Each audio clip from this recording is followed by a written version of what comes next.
Like, so the game ends with the scene of Melina saying that she will like hunt you down regardless. Like she will like chase you down, right? And you have like all the other decisions. So like it's like things. It's like you can make a decision and reach a point in a game, and the conclusion does not conclude everything. But you can then accept that that ending point is the end. So then Elden Ring and this universe will perpetually be in the state of post whatever the Tarnished does. And then we were just then to believe that Melania is or Melina is just in an endless search for you, and that's like how it ends. That's like where our characters end.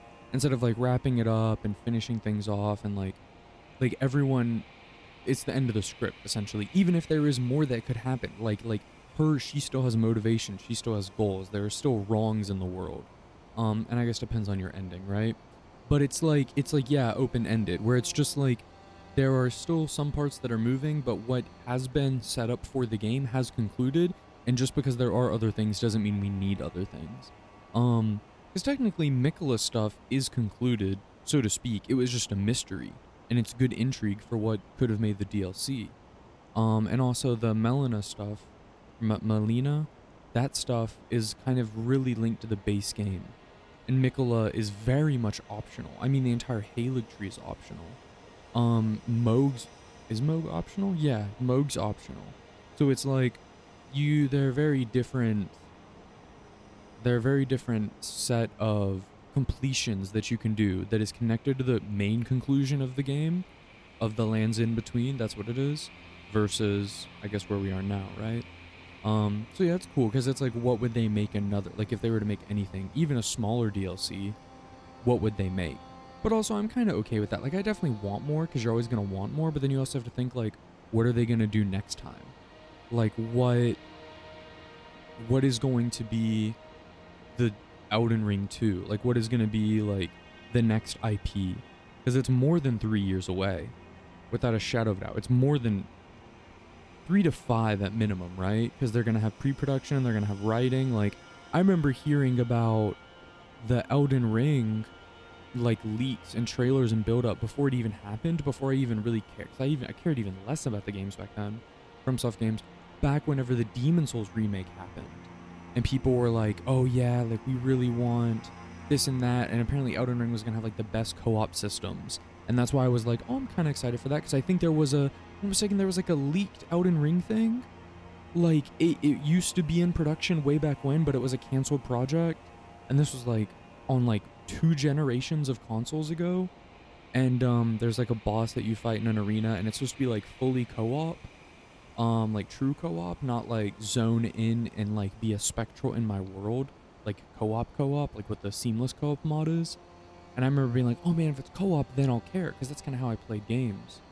But but yeah, I don't even know. Let me find like um I'll never be able to find it. There's so much Elden Ring media now that it'd be impossible. Because if Elden Ring hadn't come out, then there wouldn't have been obviously all this stuff to sift through. But I don't know. Maybe you guys know what I mean. Maybe you don't. Maybe I'm just making it up. I'm pretty sure I'm not though. But Elden Ring started before Sekiro release. Yeah, that is true. I remember he did say that in an interview, that they started working on that. But then you also think like Elden Ring ended and they were working on the DLC, and the DLC, like, you can have like 6 month increments of overlap. But I don't know. It's like you think about the next thing, and they did linear and they did open world, and I think it's really likely they go. I think it's more likely that they go back to linear, like the Dark Souls trilogy. But I'm pretty sure Bloodborne 2 isn't happening. I'm pretty sure it's not in the writing, and they also don't have control of that one anyway. Um, because apparently like that's like very much wrapped up in the same way that we could argue an Elden Ring 2. Then the next thing is like just a completely new IP. Like, you could say Dark Souls 4, but I don't really know what the fuck happens in Dark Souls story-wise. Like, I don't even know who's related to who, what's the boss, what's the enemy. Like, is it Dark Souls, and like is that your character identity, so to speak, throughout those 3 games? Or do they just have the same namesake? Yeah, there's no new one. Sony has everything for Bloodborne, right? Because I think there was a recent press release that they'd interviewed and they asked about it. They're like, we'd love to do it, but like, if we talk about it, we get in trouble, and there's not anything happening because it's out of our control. Um, but But yeah, so it's like a completely new IP. I don't know if Dark Souls 4 exists. I don't know if that makes sense. Hates making sequels and he'd rather make something completely new and different. Yeah. But I mean, what? That means Elden Ring was in work for like 5 to 6 years. And then you have to think like, I mean, obviously before the Arena came out, the Arena DLC, they were already working on the Mikola DLC. Um, and like, I mean, look at what we're looking at. Like, it's massive. Like, I think people's projections of it being like the size of one of the original maps, or like trying to scale it and find like a perspective amount, like everyone was completely off. Like, it was bigger. It's literally like, I mean, what's the opening area? Sorry, I always forget. Like, it's literally Limgrave. It's literally Limgrave and Caelid combined. Not even.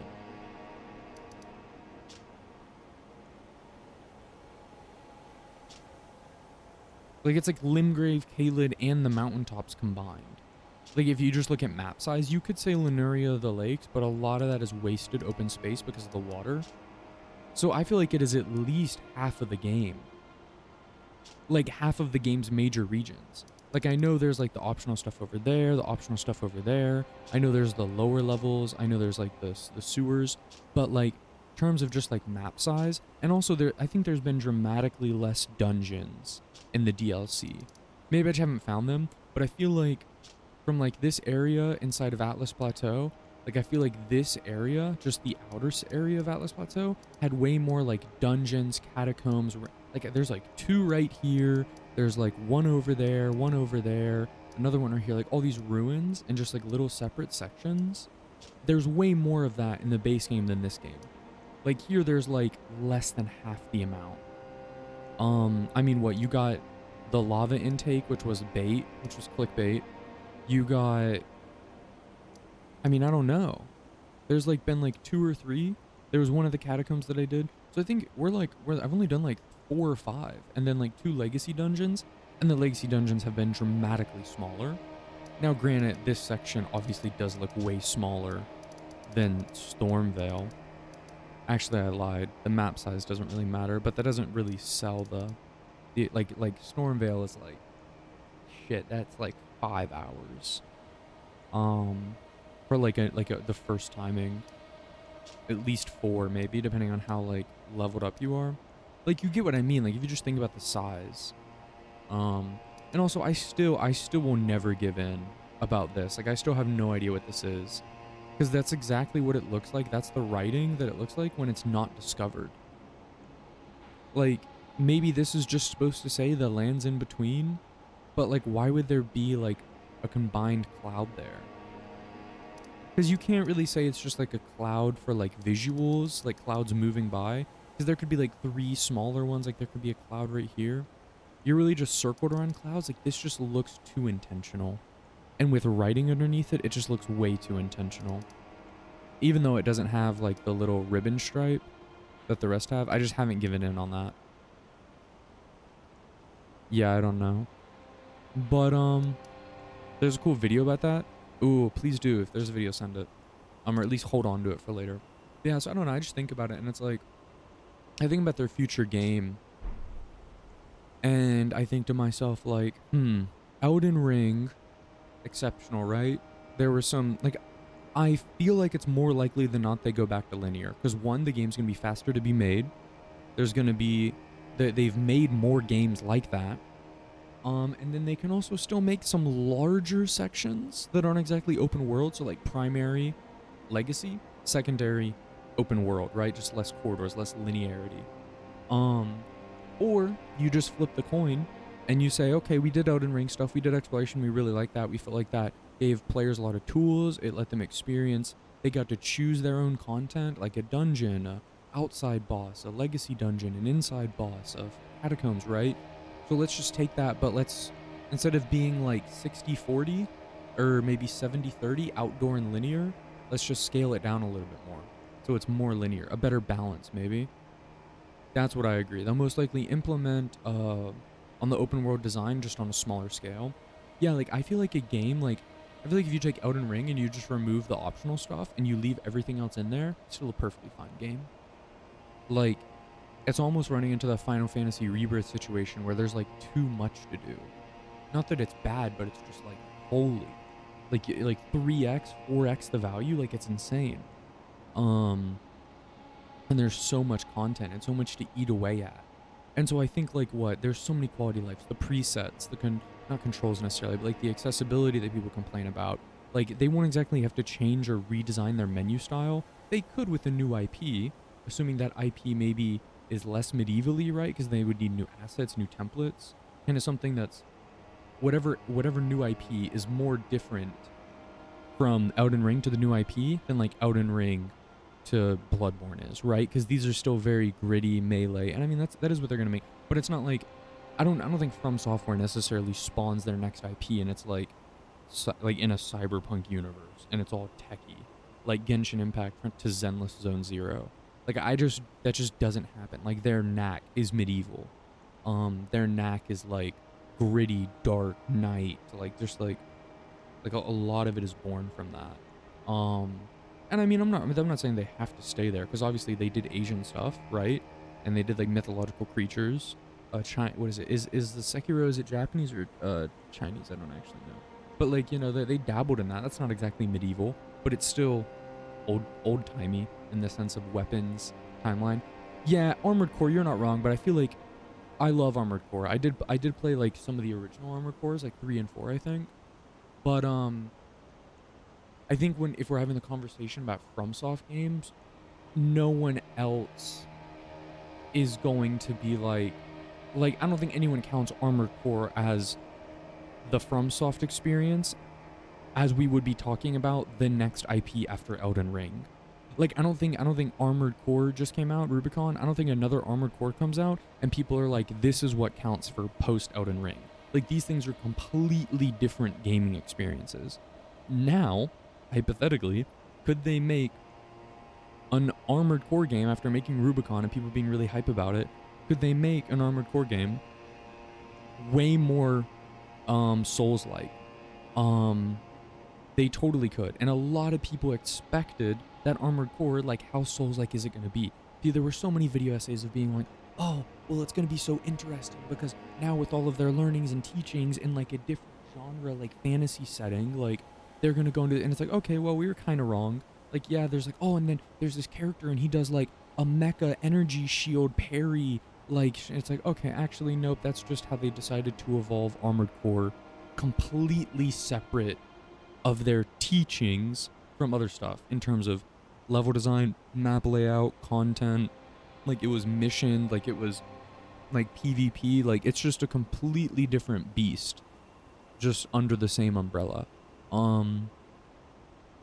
So it's like when we say new IP, and also I don't think in the same point that you guys made earlier, I don't think necessarily new IP means Armored Core, but Elden Ring like open world edition. Now I would love that. Don't get me wrong. I just don't think, one, that's what people want. Two, it's not new IP, even if it's like a new mecha outside Armored Core, but that just feels like a bit awkward. Like you don't make Mario Kart and then make Yoshi Kart. Like that's just what, you know? And I know he's in that, but you get the analogy. And so I don't know. It's like, do we just pick like a new color palette? Like you did Asian, you did Renaissance, or not Renaissance. I don't even know how you would categorize because it's very fantasy, right? But like you did gritty England, you know, with like Monster Hunt. Like it's just, there's so many other themes and genres and other stuff out there, but it's like, what do they pick next? And do they go isolated open world, isolated legacy? Or do they dabble in half and half, which is the most likely option? And then if they do dabble, is it primary stat open world or primary stat legacy? The magic focused IP rumors are true. I haven't heard any rumors at all. But when we say magic focused, what does magic focused mean to you? Like you mean in the same way that I'm saying primary stat, secondary stat, well, like we're saying this is a like majority mage combat, like all of the mage things, and there's and like the other smaller experience that is less used is melee. But I don't really know. I feel like mage stuff isn't nearly as popular in Elden Ring. Like it's not as gritty, it's not as like bombastic, it's like bustingly hard and like visceral and raw, right? Because the inspiration is The inspiration isn't Gandalf or what is it? Meredith? What is the mage name? With the rings? I'm so sorry, I forget. Like, that's not the inspiration. The inspiration is Guts and Berserk. And, like, yeah, maybe you could say from this game specifically, but also I felt like that has existed in every game. Plot-wise and armor-wise, like from Dark Souls 2, I'm pretty sure. And so I don't know, like, from it being, like, I don't know what mage-focused means. Like, mage-focused just seems, like, if you would say the balance, because obviously we can just open up the weapons, we can open up the sorceries, and some incantations, and we can just do a numerical check on, like, weapon types, magic types, like, quantity of this, quantity of that. Um, and you could say, yeah, obviously this is a very melee focused, and there's magic in there. And also, I feel like Elden Ring is the most accommodating game with magic than any of the others, because all the others ones, it was way harder to get flasks. It was way harder to even just have mana because you always needed HP in the legacy games, in the linear dungeons, like Dark Souls 1 through 3. You always needed HP, then you always needed more flasks. And so splitting that for magic was just like suicide. Like, it was just dramatically harder, at least to my knowledge. I know there's mods, I know there's other things that make it easier. I know there's mods for magic, but overall, my perspective is that's how I've seen it from other streams, other videos, just over the years. And Elden Ring, like, made it viable, so to speak. Like, we always talked about, like, bow and arrow and, like, range damage types, like physical range damage. And it's like, oh, you can use it, but, like, no one's maining crossbow for the entire game unless you're doing these very, like, optimized, like, obscure level build. That's just not what most people do. Most people just grab the sword and jump. Like, you know, they grab a shield and they go, oh, shit. Like, they grab the big scythe. Like, that's just how most people play. And also the community kind of memes on magic. Like, haha. Because, I mean, literally, like, it's so much easier for some things. Yeah, it can be harder in some situations, but you just have more tools all the time. And so I feel like, I don't know, I feel like it would be against the player base a little bit. And they'd be like, oh, it's magic focused. Oh, you can still do melee if you want. But now it's like, what's even the point? Like, what's the point of that? If it's 70% physical and 30% magic, including some incantations, and you just swap it just to swap it. But I guess when you say mage focus, maybe you could have also mentioned the thematics. Like, if you think about, like, Skyrim, and you think about, like, Dragon's Dogma, and I don't want to say Final Fantasy, but, like, I feel like Skyrim's a really good example. I feel like the magic in Skyrim is insane. I feel like the conjuring you can do. Granted, we can technically summon ashes. The conjuring you can do, the different magic types, like the skill trees, like magic focus in Sekiro is just dex. Yeah, like, I just think, or mage focus in Sekiro is just dex. Like, I think it would be really cool if that was the case, but I don't know how derivative or differentiating that is from just what we already have, just a little bit more magic, like making it 50-50. Or maybe it's magic only, but, like, why? If it was just designed around everyone being de facto or default mage, it would be really, really cool. Yeah, I agree with you. Maybe just more mage combat. The mage combat's usually always frustrating because it's like going through the Lucaria Academy as of melee is just hell on earth. Like, you just have these long ass corridors and staircases and hallways, and dudes are just swift glintstone pebbling at like 8 times a second. But yeah, I get what you mean. Like, if everything was mage orientated, and you can do physical stuff with mage stuff. Like, of course, like, you can do spell blades, you can do bows. That's why I liked it so much, because it's like, oh, well, if I really don't like doing mage stuff, well, I can just do mage sword for a little bit and then mage bow, rather than having to, like, completely respec to make a bow work, to make a sword work. So I agree with you. Like, there's definitely things they can do for sure. I don't know, smaller game, boss rush. I just don't know, like, how much, for how amazing Elden Ring is, I just don't know how much more they will design and put effort into making a thing that is potentially bigger than Elden Ring. Like, does that happen? Because you enter a point of no return, and also just from a financial perspective, like the amount you sell a game for, the size of the game that it is, and then how long it actually takes to make that. Like, obviously, Elden Ring would be an amazing game. You could cut off 20% of its content, and it would still be Game of the Year. It'd still be worth its money, and it'd still be 200 hours easily. It'll take a while to get a Souls combat game after Elden Ring. Yeah. I mean, it's gonna take a while for sure. I mean, what? It's 2024. The DLC came out last month, 2 weeks ago. I mean, 2028, late 20, like holiday 2028. Maybe if we're lucky, depending on the size and quantity, right? If you plus or minus one from Elden Ring, yeah, make an even better game than ER. Yeah, I mean, the game can be better, but I don't know. I don't know if bigger means better. Because you can make a game with presets, you can make a game with more quality of life, you can make a game with like I don't know, but like if they do a genre hop or they do change the visual style, you have to think about all the assets, all the monsters, all the mobs, and think about what do they reuse or not reuse. Because there were some complaints that there were reused and models and entities from Dark Souls to Elden Ring, like the Erdtree Sentinels, right? That was the what do you call it, demon, and like that's just like the most obvious example. I feel like there has to be other things, right? And I'm not saying just because they change genres doesn't mean that like an attack animation is just impossible to use now. But technically, it's like how much of a completely new slate are you cutting to begin on? Um, and so because the more different and unique it is, the harder it is to convert your stuff over, and then the more times you have to spend making new things. Um, yeah, I don't know, but not bigger. That was just kind of the Elden Ring gimmick. Fair. Yeah, like I could be wrong. They could pump out like we could see a trailer in less than 3 years, and it'll be linear, and it'll be a new IP, and it'll have a little bit more open world stuff. Maybe like 2 to 3 zones max, like 2 to 3 like Lunaria zones, or Atlas zones, and then it just boom goes from there. And like 1 underground and 4 to 6 legacy dungeons, and boom, $60. Send it. Um, and that's fine, you know. But yeah, we'll have to wait and see. I don't know. Sounds pog though.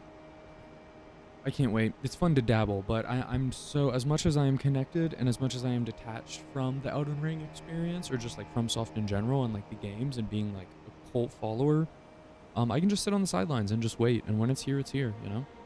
Because I haven't even beat the DLC anyway, you know? All right, boys, let's go.